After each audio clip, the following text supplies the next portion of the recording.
Hello friends, स्वागत है आपका आपके अपने YouTube channel online education focus पर।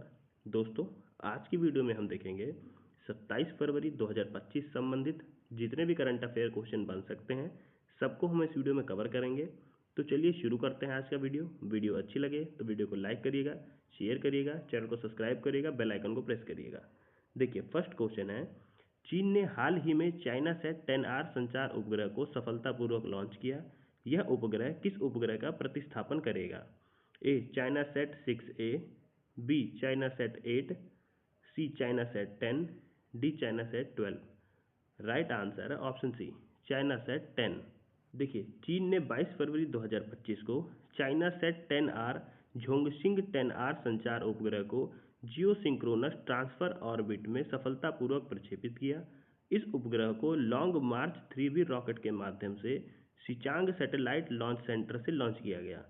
यह उपग्रह 2011 में लॉन्च हुए चाइना सेट 10 की जगह लेगा और परिवहन, आपातकालीन सेवाओं, ऊर्जा, वानिकी तथा बेल्ट एंड रोड इनिशिएटिव के लिए उन्नत संचार सेवाएं प्रदान करेगा। इस मिशन को China aerospace science and technologies corporation ने सफल घोषित किया। देखिए, अगला प्रश्न है, life on Mars collected stories नामक पुस्तक के लेखक कौन है? A Chetan Bhagat, B Jhumpa Lahiri, C Namita Gokhale, D Arundhati Roy. Right answer है ऑप्शन सी, नमिता गोखले। देखिए, नमिता गोखले की नई पुस्तक life on Mars collected stories में 15 कहानियों का संग्रह है जो प्रेम, भाग्य और मानव अस्तित्व जैसे विषयों की पड़ताल करता है। जनवरी 2025 में प्रकाशित यह संकलन लेखिका की कथा कहने की गहरी प्रतिबद्धता को दर्शाता है।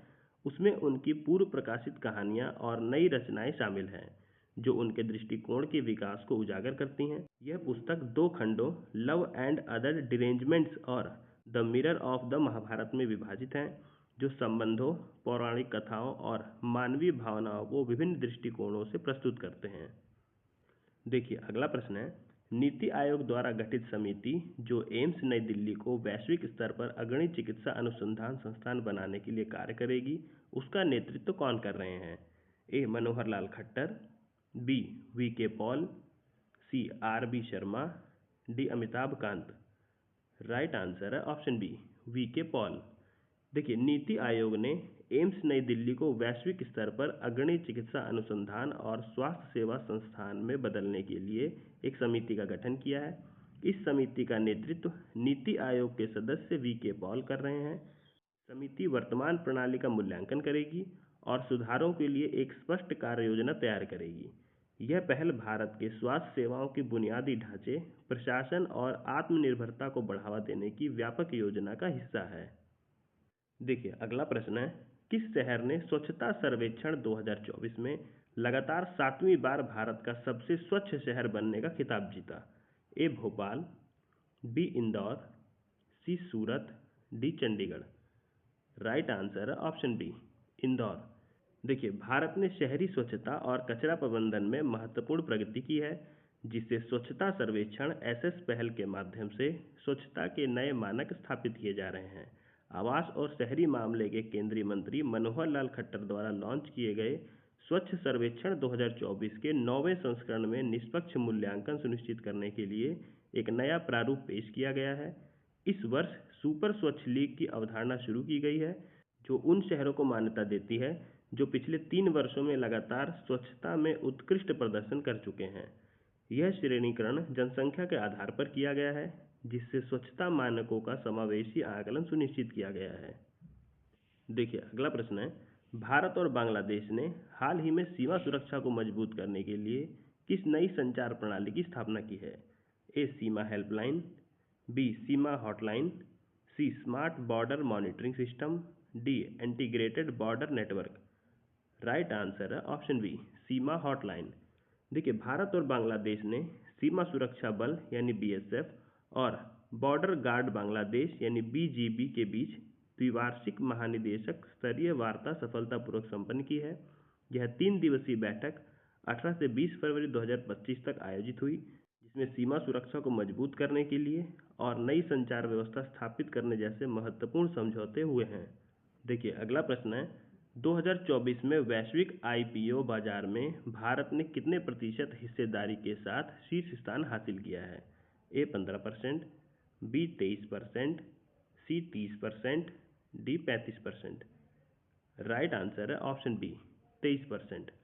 देखिए, भारत ने 2024 में वैश्विक प्रारंभिक सार्वजनिक पेशकश आईपीओ बाजार में अग्रणी स्थान हासिल किया। कुल 23% आईपीओ जारी किए गए और 19.5 बिलियन डॉलर यानी 1.62 लाख करोड़ रुपए की पूंजी जुटाई। यह उपलब्धि भारतीय वित्तीय बाजार की बढ़ती मजबूती, स्टार्टअप आईपीओ, लघु और मध्यम उद्यम एसएमई की वृद्धि और निवेशकों के बढ़ते विश्वास को दर्शाती है। देखिए, अगला प्रश्न है, हरियाणा सरकार ने हाल ही में गवाहों की सुरक्षा के लिए कौन सी योजना शुरू की है?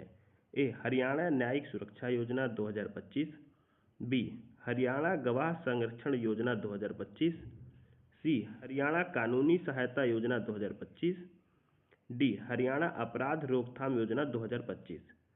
राइट आंसर है ऑप्शन बी हरियाणा गवाह संरक्षण योजना 2025। देखिए, हरियाणा सरकार ने आपराधिक न्याय प्रणाली को मजबूत करने के लिए हरियाणा गवाह संरक्षण योजना 2025 शुरू की है। मुख्यमंत्री नायब सिंह सैनी के नेतृत्व में लागू की गई इस योजना का उद्देश्य गवाहों को सुरक्षा प्रदान करना है, जिससे वे बिना किसी डर के न्यायालय में गवाही दे सकें। यह पहल भारत के बदलते कानूनी ढांचे और हाल ही में लागू किए गए 3 नए आपराधिक कानूनों के अनुरूप है। देखिए, अगला प्रश्न है, एक अध्ययन के अनुसार स्तन कैंसर की दर किस क्षेत्र में सबसे अधिक पाई गई है?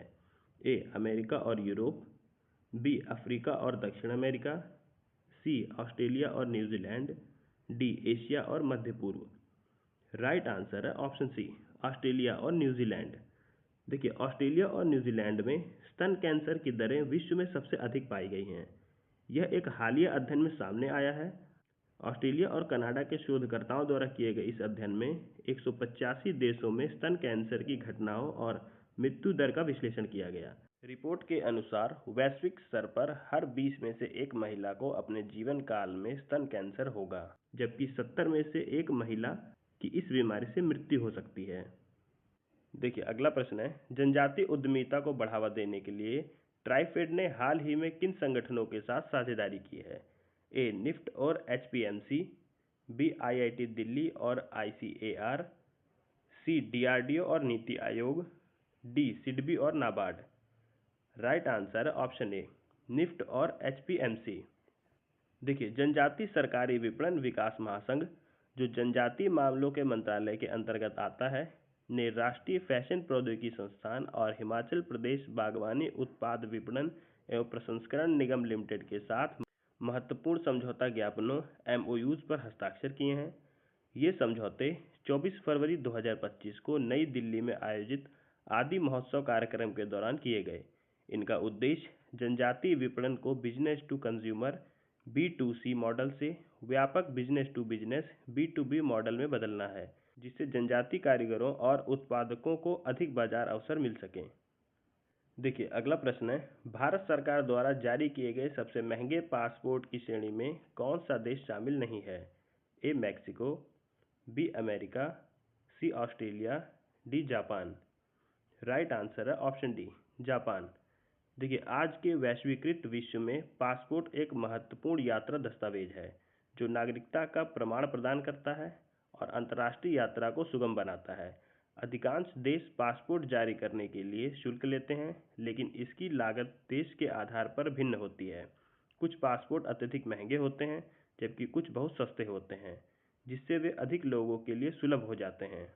देखिए, 2025 में दुनिया के 10 सबसे महंगे पासपोर्ट में मैक्सिको 10 वर्षीय, ऑस्ट्रेलिया, अमेरिका, मैक्सिको 6 वर्षीय, New Zealand, Italy, Canada, United kingdom, Mexico 3 वर्षीय और फिजी, ये देश शामिल हैं। फ्रेंड्स, यहाँ पे हमने 27 फरवरी 2025 संबंधित जितने भी करंट अफेयर क्वेश्चन बन सकते थे सबको देख लिया, और यहीं पर हम वीडियो का एंड करते हैं। वीडियो अच्छी लगे तो वीडियो को लाइक करिएगा, शेयर करिएगा, चैनल को सब्सक्राइब करिएगा, बेल आइकन को प्रेस करिएगा, जिससे मेरी आने वाली हर वीडियो का नोटिफिकेशन आपको मिलता रहे। मिलते हैं फिर अगली वीडियो में, तब तक के लिए जय हिंद, जय भारत।